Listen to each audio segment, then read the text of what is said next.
Professor Reston is not looking forward to explaining her devastating conclusions to the villagers of Pewsey. Marburg, however, is proving to be a welcome friend. I'm glad you're coming to the public meeting. I could do with a bit of moral support. You're in trouble if you're relying on my morals. I gather some of the locals aren't too happy about their homes being destroyed in an earthquake. There are already comments on Facebook asking what I'm doing to prevent it. You can't prevent an earthquake. I wouldn't worry. Some people on Facebook get upset because someone's parked at a wonky angle. That's why busybody means somebody with nothing better to do. Social media has a lot to answer for.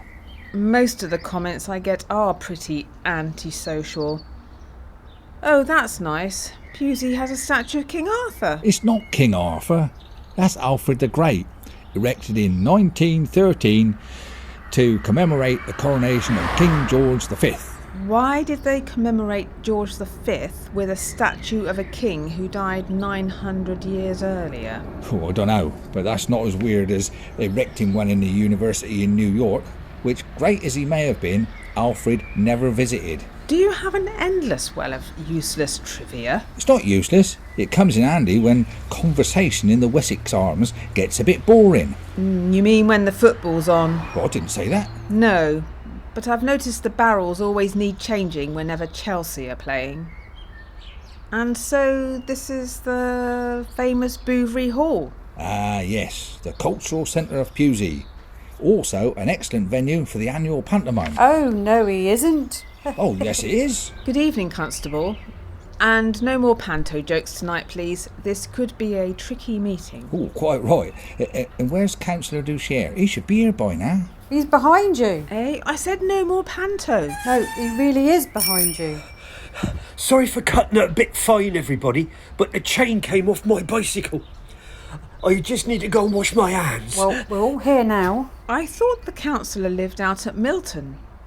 Doesn't he drive? No, unfortunately, I caught him over the limit a couple of years ago, and he's banned from driving. Then he should run in the election for Police and Crime Commissioner. Oh, don't start. Let's get in there and set the stage up before the hordes arrive.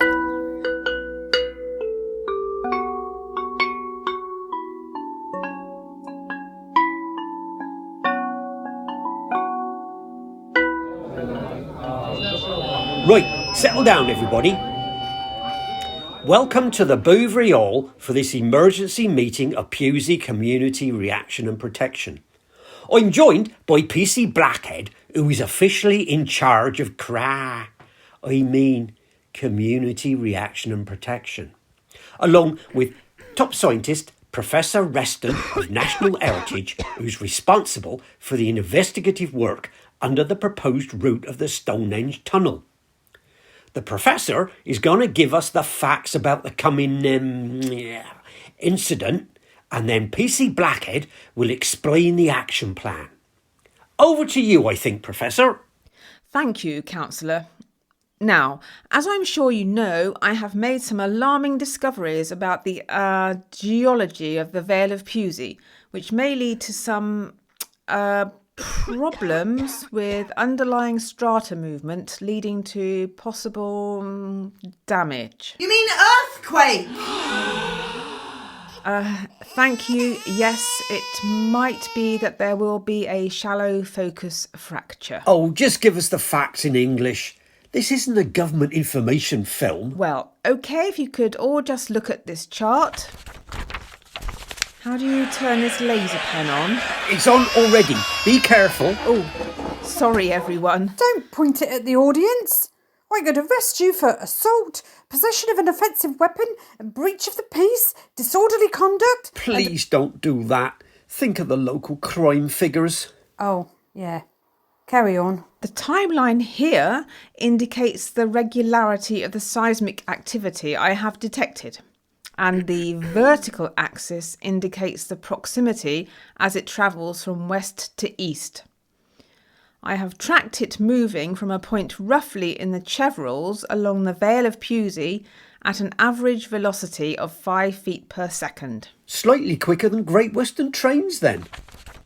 It is travelling at a gradually increasing speed and I predict it will intersect the geological fault line in the centre of Pewsey on the 19th of September. Carnival night. And we've already paid for the licences and road closures. I have given a copy of my findings to the Parish Council and to WPC Blackhead to assess the risk and create an action plan. Over to you, WPC Blackhead. Oh, yes, DuChere. I have written a comprehensive risk assessment, and from a policing viewpoint, I have recommended that all officers on regular patrol duty in the Pewsey area be issued with protective headgear in case of falling masonry, a face mask to protect against dust and contaminants, and additional tasers for crowd control in the event of any civil disorder arising. So, how much will all that cost? Nothing. Nothing? How many officers do we have on regular patrol duty? None. So why have I got all this paperwork? That's my expenses. What happened to all our officers? Oh, they're now investigating historical allegations against King Alfred. Oh, great.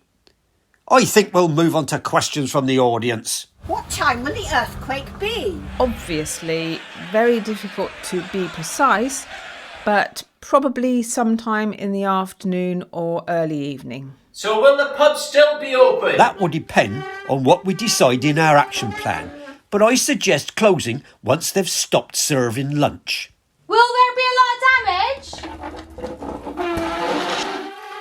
For God's sake, stop scraping the stage with those chairs. Sorry, Martin. It's difficult to be certain about damage, but if you look at this map, it is likely that most of Slater Road will be completely destroyed. Oh dear, that could be hundreds of pounds worth of damage. Right, now you hang on. Who is going to pay for the damage? My insurance will not cover earthquakes. What about my no claims bonus? To cover uninsured damage, we're looking to have a special fundraising feast tea and a duck race in the river. The river won't be there anymore. Probably just a great big hole. We'll combine the two and have a roast duck feast then. Any more questions? Well, will it bring in more tourists? Oh yes, lots and lots hopefully. Won't there be a lot more traffic? I'll order some more traffic cones. Will there be a Hollywood film? Oh, I do hope so. We could show it at the Moviola. Where are the 39 steps? Oh, get out. You're in the wrong play. Who's this coming in? Looks like the army. Apologies vis-a-vis late arrival, everybody. I am officially acting as head honcho of this shindig as of now. Sitrep, Snafu, vis-a-vis Bouverie Hall, meeting early PM at GHQ. ETA Domestic Canteen Facility, 1945. AOK, TTFN. Sorry, darling, it means I'll be late for dinner. Okay, yes, bye. What? If I heard that correctly, you're taking over the Bouverie Hall? Affirmative, okay. All facilities assessed by REMI Division. Net assessment vis-a-vis staff latrine arrangements, all A1. Therefore, GHQ moving in PDQ. You mean the army's taken over the Bouverie Hall because it has better toilets? That's affirmative, okay. All civilian personnel to vacate the hall by 1600 hours. All village homes and businesses premises to be fully evacuated within 48 hours. I'm not a civilian. Are you a soldier? Oh, no. Then you're a civilian. Move along, there's a good girl. Come on, everyone.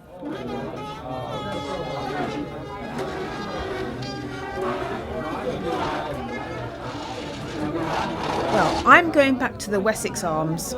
I need to keep monitoring my equipment so we can see what's happening. Good idea. Must be time for my daily medicine.